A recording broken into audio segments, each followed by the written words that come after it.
Welcome to The Explainer. Okay, we've got a lot of ground to cover, so let's just dive right in. Today, we are exploring a literal battle that goes on inside your head every single day.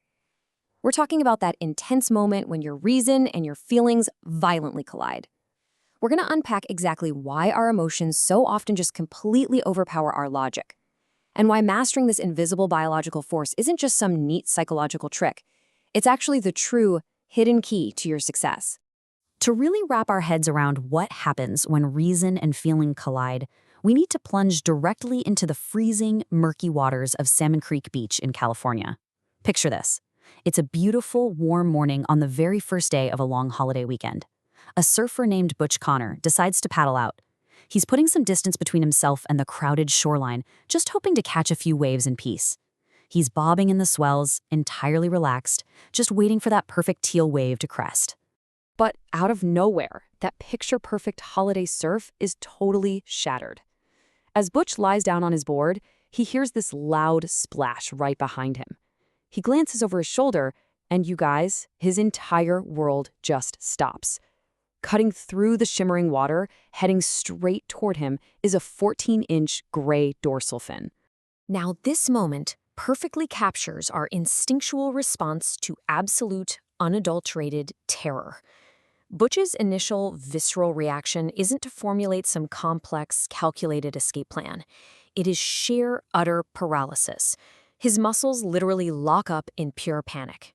He just lays there on his board, gasping for air, hyper-focused as a massive 14-foot great white shark surfaces mere inches from his left leg, which is just dangling perilously in that frigid water. And before he can even process the thought of pulling his leg out of the water, the 3,000-pound killing machine strikes. The shark violently thrusts its boulder-sized head upward, snapping its cavernous jaws. In an absolute miracle of physics, Butch's leg stays on top of the shark's rising head, missing its mouth by a fraction of an inch. But the sheer force of the impact sends Butch tumbling off his board straight into the churning, bloody-looking whitewater alongside this thrashing apex predator. But notice how that paralyzing terror briefly morphs into absolute anger. Floating on his belly using his surfboard as a totally flimsy barrier, Butch decides he's going to put up a fight. As the shark comes at him again, he fiercely jams the sharp-pointed nose of his surfboard directly into the shark's slotted gills. This sends the shark into a nervous, thrashing fit, and it actually gives Butch just enough time to scream a warning to the other surfers. Okay, we'll leave Butch fighting for the shoreline for just a second. This brings us to Section 1, Biology of Emotion, the biological why. So why did Butch experience that intense physical reaction way before his reason could even step in? Well, the answer lies in the fundamental design of the human brain. Let's walk through the exact biological journey of information in your body. Every single thing you see, smell, hear, taste, and touch travels as electrical signals. Step 1, these signals enter your brain at the base, right down near the spinal cord. Step 3 is where they finally reach your frontal lobe. That's the area right behind your forehead where your rational, logical thinking actually takes place. But look at Step 2 right there in the middle. To get to the logic center, those signals absolutely must pass through your limbic system, and that is the place where emotions are produced. So the crucial point we have to grasp here is that our brains are literally hardwired to feel before we think. We experience things emotionally first. It's not a weakness, it's an anatomical certainty. And this biological detour leads us to a fascinating phenomenon called emotional hijacking. This is when an emotional response triggered in your limbic system completely overwhelms your brain's rational frontal lobe. Now, obviously for Butch, that trigger was a 14-foot great white. But for the rest of us, it could be a passive-aggressive email from a boss, a sudden traffic jam when you're running late, or a weird disagreement with a spouse.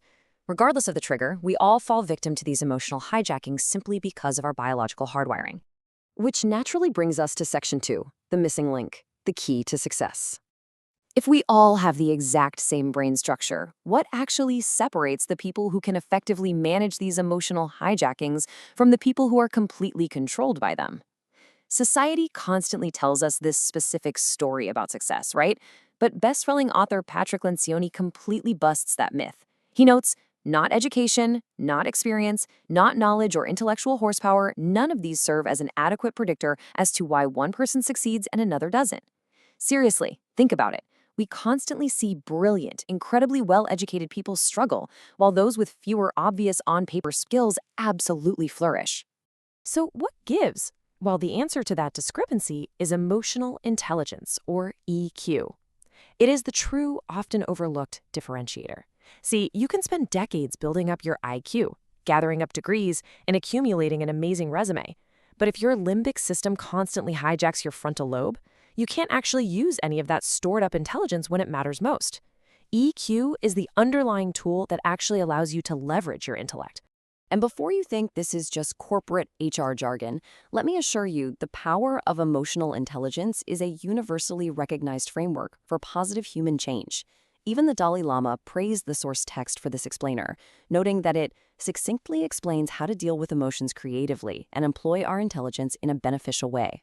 When a single framework is championed by high-stakes private equity directors and the Dalai Lama alike, I think it's definitely worth paying close attention to.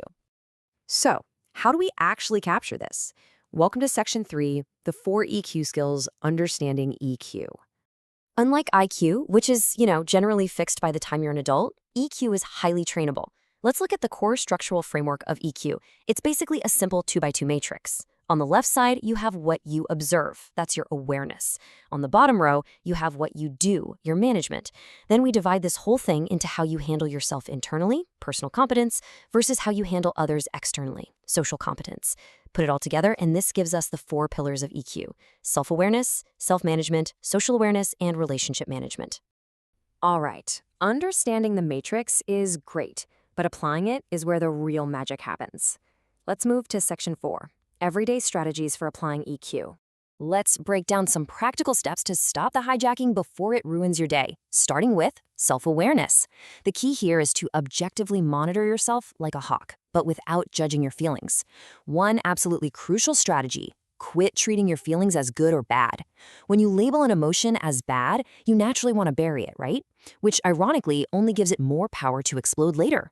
You need to identify exactly who and what pushes your buttons so you can anticipate your own limbic response before the hijacking even starts. Next up is self-management. This is all about taking control back from the limbic system in the heat of a stressful moment. The strategies here are very grounding. Just breathing right actually changes the oxygen flow to your brain, which directly aids the frontal lobe. And counting to 10, it sounds cliche, but it provides a literal time delay. It gives those electric signals the crucial milliseconds they need to travel past the emotional center and actually reach your logical brain. It's literal biological traffic control. Now we pivot to the social side of the matrix: social awareness. This is where intense observation and active listening allow us to read the emotional currents of everyone else around us. It's about getting out of your own head for a minute, watching body language, consciously stepping into someone else's shoes, and practicing the art of catching the mood of a room before you even open your mouth. It's essentially treating social interactions with the exact same focused observation you'd use to read a vital financial report. Finally, we reach relationship management. This is where the whole shebang comes together. This final skill synthesizes the other 3 to help you navigate complex human interactions effectively. Because you are now aware of your own emotions, managing your own reactions, and accurately reading the other person, you can successfully do things like acknowledge their feelings or tackle a really tough conversation without it devolving into a screaming match. You are consciously using your frontal lobe to guide the interaction rather than letting 2 colliding limbic systems create absolute chaos. So here is the big takeaway from today's explainer. Biologically speaking, we are all a lot like Butch Connor out there in the ocean. We are hardwired to feel panic, anger, and stress way before our logic can step in and save the day. But by actively training our EQ, we can override that primal programming. So I want to leave you with this final provocative thought to reflect on. Looking at your own biological hardwiring, which of those 4 EQ skills, self-awareness, self-management, social awareness, or relationship management, is your biggest blind spot? Which one do you need to start working on the most today?